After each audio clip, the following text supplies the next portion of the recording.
Hello, everyone. Hi, Hello, Today, Aurora. Gabriel. and Gianluigi are reviewing Dice Forge. Dice Forge is a dice rolling and set collection game with quite an unusual dice building mechanic. The game plays 2 to 4 players in around 45 minutes. Designed by Regis Bonasset and illustrated by Fossard Christophe, also known as Bibon, and published by Libellud in 2017. The game presents itself as a very pretty looking and interesting game that uses very well produced components, where even the box itself will be used as a central part of the gameplay. The game is language independent and uses the beautiful art and iconography to describe the game mechanics, and there is no text on the board or on the card. Different publishers sell the game with different localizations. As we speak, the game is available to purchase.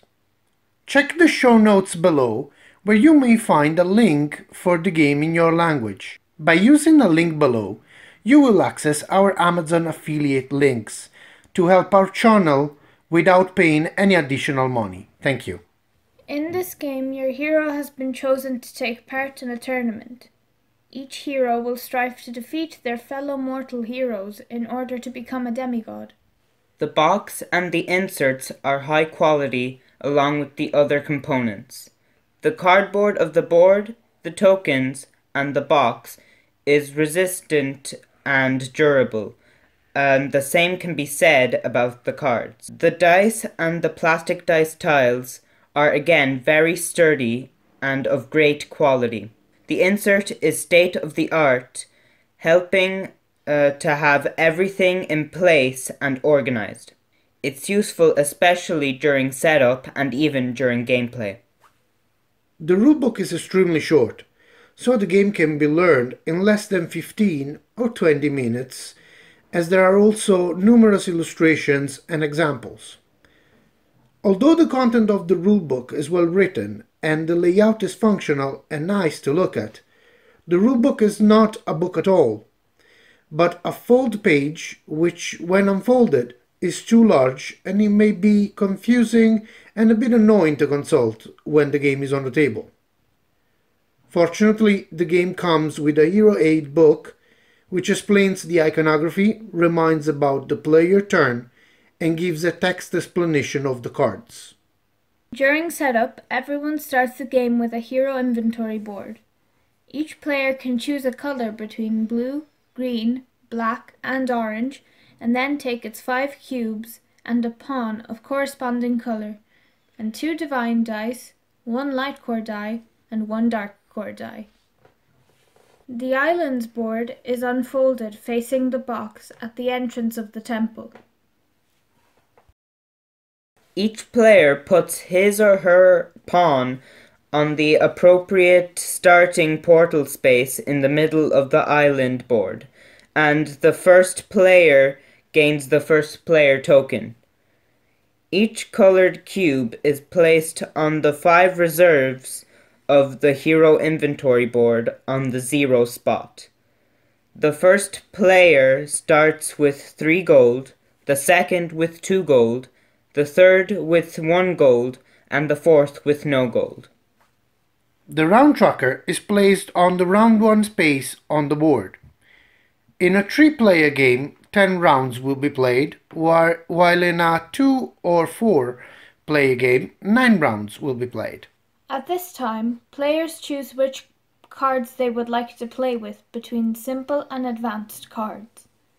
Simple cards are depicted with a blue dot on the back, and they are recommended for introductory games. Place the card decks on the islands board's slots, matching them with the sun shards or moon shards depicted on the board. The number of cards per deck will match the number of players. The temple board is taken out of the temple sleeve and placed on top of the box insert, called the temple foundation. This will form the sanctuary, which has 10 pools of die faces, and the number of die faces per pool will be 4 for a 3-player or 4-player game, or 2 for a 2-player game. In such a game, 2 random die faces will be removed per pool. The game is now ready to begin. Each turn begins with every player rolling their 2 dice simultaneously. Results can vary from 1 gold or 1 sun shard on the light core divine die, or 2 glory points, 1 moon shard, or 1 gold on the dark core divine die. Each player gains whatever they have rolled and make the appropriate changes on their hero inventory board. This is called Divine Blessing. After this has been done, the active player can take one of 2 possible actions. Firstly, they can perform a heroic feat by moving their pawn on the island's board in order to buy a card using the sun or moon shards. In case another player's pawn is already on the spot you want to move to, that player's pawn is ousted, returning it to its original portal spot. The player whose pawn has been ousted is granted a divine blessing as compensation. Secondly, a player can make an offering to the gods by buying a new die face from the sanctuary in the box using their gold. In a single action, a player may not purchase from the same pool more than once, and in total cannot buy more than 2 tiles.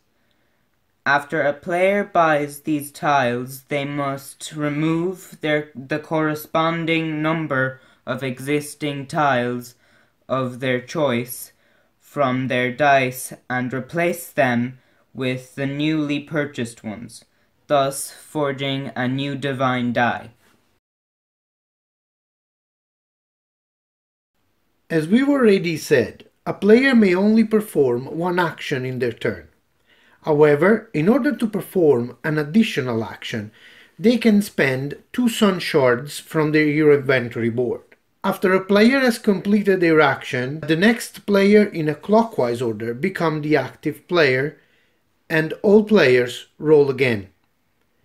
The game progresses in this way, and each time the first player becomes an active player, the round marker is advanced by 1 space. Some cards have reinforcement effects, while others have permanent effects, instant effects, or no effects. If players have bought cards with reinforcement effects, each turn the active player may choose to call for reinforcements before they take an action. This involves applying the effect depicted on the card and tapping it. Every player can call for multiple reinforcement effects every turn in the preferred order, but obviously only once per card. One example of a reinforcement effect is the Elder, who will give you the chance to buy 4 glory points for 3 gold every turn. An example of a permanent effect is the Great Bear, which grants you 3 glory points any time you oust a hero or another hero ousts you. An example of an instant effect is the Blacksmith's Chest, which expands your inventory board. The Ferryman, instead, gives no effects, only the glory points. When all rounds have been played according to player count, as we have mentioned before, the game ends. The glory points are calculated by adding the points a player has on their hero inventory board and the points depicted on the cards they have bought during the course of the game. The player with the most glory wins the game and becomes a demigod. All tied players share the victory. Let's start by saying that the game is fun. It is pretty. Anything in its production is top-notch. Absolutely beautiful, functional and resistant at the same time. The box is sturdy, the art suits the semi-serious theme, the insert is surprisingly good, functional, strong, holding everything perfectly, actually helping set up, tear down, and being part of the gameplay. The cards are both strong and flexible, even though they don't need shuffling, and the illustrations on them are really beautiful, and the same can be said for the boards. The theme is well implemented, although it is not the best feature of the game. The nomenclature of the pieces where everything is given a godly or heroic name is a nice touch. The dice are big and chunky, and the dice building mechanism, although not totally new, is fresh and fun. A minor letdown is the rulebook layout, and that sometimes when you change the dice tiles, some tiles might be too tight or fly away, especially for the first few games. None of this is deal-breaking, however. The gameplay is simple, so there is not much to strategize. The players will always have to manage their resources and decide if to go forge the dice spending gold or go out for a quest spending shards. But the game engages and entertains the player, and it lasts just a bit more than a filler would. We recommend this game for both non-gamers and gamers alike. Thank you very much for watching. Let me remind you to subscribe to the channel and press the like button. Also press the bell button if you'd like to know whenever we put up a new video. Also place comments to tell us what we did right, what we did wrong, and any other suggestions you might have for future videos. So thank you very much again. Bye! Bye! Bye!